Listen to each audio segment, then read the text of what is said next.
નમસ્કાર મિત્રો, હું કનૈયાલાલ મીરાણી આપની પોતાની મનગમતી યુટ્યુબ ચેનલ શિક્ષણ સફરમાં આપનું સ્વાગત કરું છું।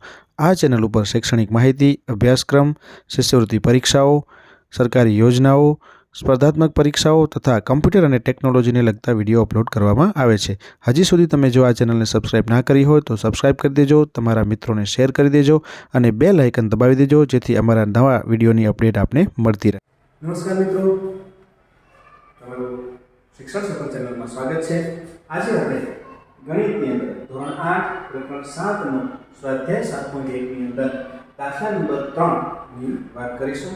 દાખલા નંબર 3 માં તમે 25 વિદ્યાર્થીઓમાંથી 72% વિદ્યાર્થીઓ ગણિતમાં રસ લે છે તો કેટલા ટકા વિદ્યાર્થીઓ ગણિતમાં રસ લેતા નથી એવું આપણને પૂછેલું છે। અહીંયા કને જે એક વસ્તુ આપેલી છે એ સંખ્યાકીય આપેલી છે અને બીજી છે એ ટકાવારી આપેલી છે। તો આ વસ્તુ આપણે ખાસ ધ્યાનમાં રાખવાની છે। સીધું આપણે જો એમ પૂછવામાં આવે કે 25 વિદ્યાર્થીઓમાંથી 5 વિદ્યાર્થીઓ રસ લે છે તો બાકી કેટલા નથી લેતા, તો આપણને તરત જ ખબર પડી જાય કે 5 લે છે તો બાકીના 20 છે લેતા નથી। પણ અહીંયા આપણને સીધું નથી કીધું, આપણને અહીંયા કને ટકાવારીના માધ્યમથી કીધું છે। સૌથી પહેલા ટકાનું આપણે રૂપાંતર કરવું પડશે। જેમ આગળના પ્રશ્ન તમે શીખ્યા છો, આગળના પ્રશ્નમાં જેમ ગુણોત્તરનું ટકામાં રૂપાંતર કરતા હતા એ જ રીતના અહીંયા કને ટકાનું રૂપાંતર આપણે ગુણોત્તરમાં અથવા તો સાદી સંખ્યામાં કરીશું। તો સૌથી પહેલા આપણે જોઈએ કે 25 વિદ્યાર્થીઓ છે અને એમાંથી એટલે કે કુલ વિદ્યાર્થીઓ જે છે, કુલ સંખ્યા 25 છે, એમાંથી 72% વિદ્યાર્થીઓ ગણિતમાં રસ લે છે। એનો મતલબ કે કેટલા રસ લે છે એ શોધવાનું છે।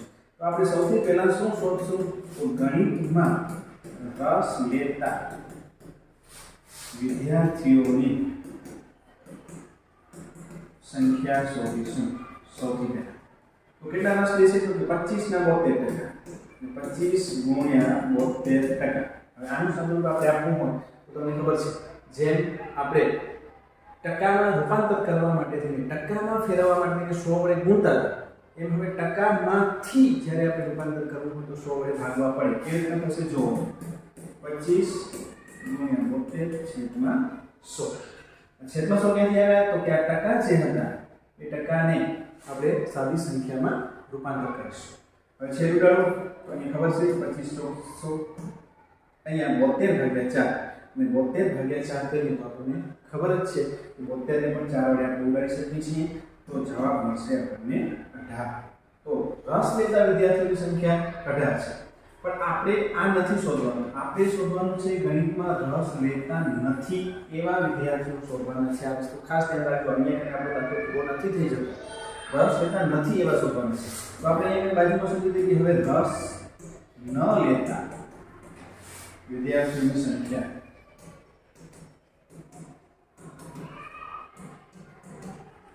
કેટલી થશે, તો કે કુલ 25 છે, એમાંથી રસ લે છે એવા 18 છે, આપણે હમણાં જ શોધ્યું। તો બાકી કેટલા બચ્યા, 7 જણ જે છે એ રસ ન લે એવા વિદ્યાર્થીઓ છે, એટલે 7 જણ છે જે ગણિતમાં રસ લેતા નથી। આ રીતના આપણે આ ત્રીજા દાખલાનું સોલ્યુશન શોધી શકશું। તો આ રીતના મિત્રો આખો દાખલો આપણે સરળતાથી ગણી શકીએ છીએ।